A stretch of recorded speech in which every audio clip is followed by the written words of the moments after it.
Benar nggak sih? Banyak orang yang begitu membenci saya dengan dengan apa yang saya sampaikan itu selalu di stick dan dikomenin yang tidak tidak saya pahami. Tujuan mereka ngetik video saya. Jadi kenapa kalian tidak fokus? Hah? Kenapa kalian tidak fokus dengan edukasi yang ada? Kalian tuh fokus dengan Anda dulu, baru kalian ngetik saya.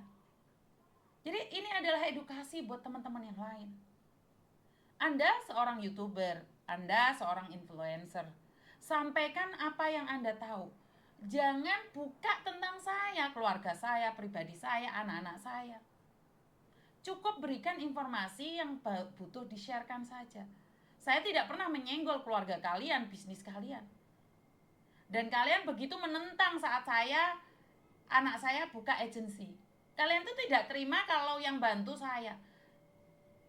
Kalian tuh lebih suka ngelihat orang yang korupsi di suatu tempat pura-pura baik. Saya tidak korupsi di tempat saya, karena itu saya nyuruh anak saya buka usaha.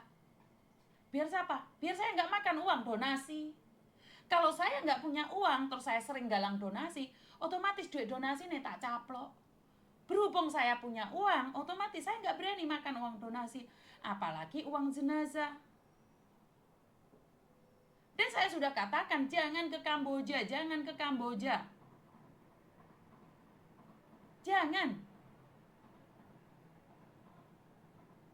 Jadi kalau kalian masih memaksakan diri, ya itu hak kalian sih. Karena ini mbaknya nggak parah loh. Ada mbaknya yang jadi piala bergilir loh. Dintu sama penjahat-penjahat di penjara. Hah? Jadi jangan bilang kalau kalian tidak pernah terinfo. Oh itu kalung aku rek. Oh ya aku itu kalung.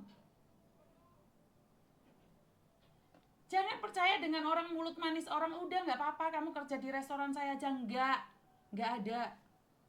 Kamu nggak ada manfaatnya. Ngapain ditolong? Orang nolong orang itu karena ada manfaatnya. Saya nolong jenazah manfaatnya apa? Iya, saya mengambil manfaatnya. Karena mungkin suatu saat saya meninggal dimanapun, pasti ada orang yang nolong. Saya sudah pastikan itu. Nek aku meninggal saat gen-gen renek wong nolong, ya bene lek dhek kuat ambune. Ya benar. Saya itu menolong jenazah supaya dipulangkan ke kampung halaman. Ada maksudnya, ada tujuannya. Suatu saat kalau saya nggak ada umur, iku ono wong sing nulung aku karena kita tidak tahu kapan kowe gene umur. Kuwi sing wong sing komen wong wis mati, aku entuk layangan kupu-kupu. Apa kuwi jenenge? Farida, terima kasih. Karena saya punya prinsip gini loh, Mbak.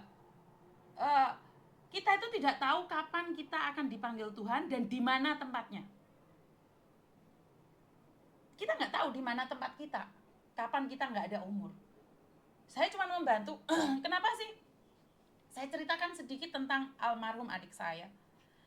Adik saya itu suka banget nolong orang kecelakaan, dia nggak peduli dirinya sendiri. Ini bocoran sedikit aja. Karena itu saya sebenarnya cemburu dengan adik saya yang dipanggil Tuhan usia masih muda. Dia itu kalau ada orang bertengkar selalu jadi pemisah. Bahkan dia pernah sampai dibacok orang. Terus saat ada kecelakaan dimanapun juga dia selalu orang paling depan membopong. Entah itu mayat atau apapun. Semua orang ada pertengkaran antar geng, dia yang memisahkan.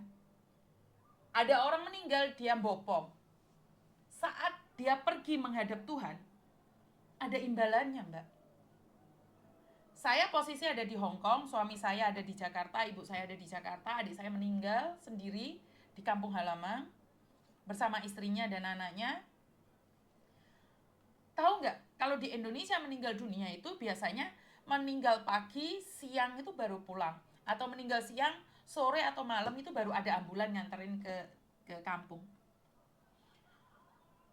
Saya posisi masih ada di Hong Kong dan saya bilang, Dek, jangan langsung dibawa pulang karena kakak kan nggak bisa nyampe di Jakarta, di Indonesia lebih awal.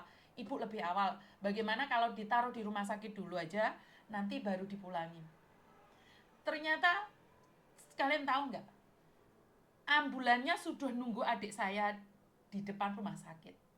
Orang yang meninggal lebih awal, ada 3 orang yang meninggal lebih awal, ada 2 orang meninggal lebih awal, itu belum dapat ambulan, dan ambulannya itu nunggu adik saya.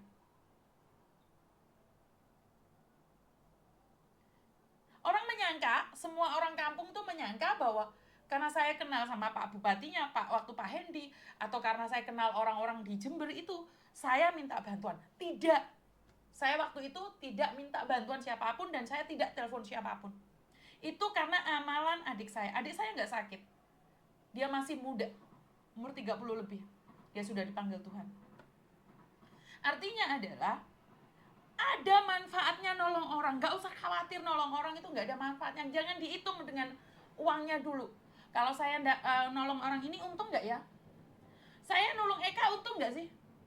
Kalau dipikir untung gak untung, Mbak, rugi. Karena air mata saya ini akan terus. Sebelum dia pulang, ini air mata saya akan terus netes. Kenapa? Karena saya selalu ingat adik saya. Adik saya itu meninggal, ambulan nungguin. Yang di rumah udah siap, tinggal nunggu saya, ibu saya. Sementara orang kalau sudah meninggal itu cepat dimakamkan, nggak boleh nunggu siapa-siapa. Cuman kan kita nggak berani karena ibu saya posisi ada di Jakarta. Di sini saya cuma pengen bilang satu hal. Ada satu amalan adik saya yang diterima, dan saya sebagai saksi hidupnya, saya diberikan waktu untuk tahu adik saya yang masih sehat, adik saya yang lebih muda, itu pergi lebih awal, karena Tuhan sayang sama dia, dia tidak ingin melakukan kesalahan yang lebih banyak lagi. Artinya, ada amalan yang diterima gitu loh. Jadi nolong orang itu bukan bayarannya di depan, Mbak. Tapi pasti ada tulisannya sendiri. Jadi ada tulisannya masing-masing. Kenapa sih saya gampang nangis? Karena memang untuk ngurusin almarhum Eka ini saya menempatkan diri saya kalau saya adalah kakaknya Eka. Ya baper mungkin saya. Kenapa saya berusaha? Jadi selama beberapa bulan yang lalu saya itu baperan, Mbak. Saya itu baperan banget. Padahal saya janji sama adik saya akan pulang Agustusan. Waktu itu saya balik Hong Kong karena saya harus cek rumah sakit. Jujur aja, apa yang kamu berikan itu ada tulisannya walaupun cuma 1 sen. Semuanya ada tulisannya kok. Nggak usah khawatir, nggak akan keliru. Kalian tanam itu nggak akan keliru. Tanamanmu itu nggak akan pindah ke orang lain, nggak akan. Kamu nanamnya berapa ya dapatnya berapa. Udah, tapi jangan kamu yang kalkulasi. Tahu nggak ada orang yang bilang gimana? Miss Yuni enak dong, dapat dari Saweran 25 juta. Boleh dong saya minta. Padahal di situ kontennya saya bilang untuk untuk pemulangan jenazah almarhum Eka. Itu ada yang minta. Nyata-nyata untuk pemulangan jenazah itu ada yang minta. Itu paham gak sih? Itu donasi buat pemulangan jenazah, ada yang minta, Mbak. Karena anak saya sakit loh. Piye to konsepnya iki? Kalau jiwa-jiwa pengemis itu memang sekarang dibiarkan ya. Di Indonesia itu dibiarkan ya. Banyak sekali orang yang punya kuota tapi nggak mau bekerja. Saya bilang, ibu mau dengan uang jenazah ini? Ya kalau diberi nggak apa-apa. Otak saya langsung nggak connect. Terima kasih Panda. Nggak connect otak saya, Mbak.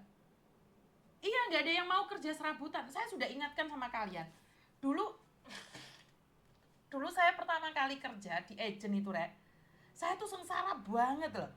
Ngelebihi jadi TKW pembantu. Tapi saya kerja serabutan, nggak masalah.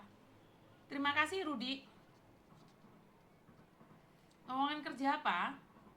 Jadi intinya adalah kita itu nulis, nanam itu ada tulisannya.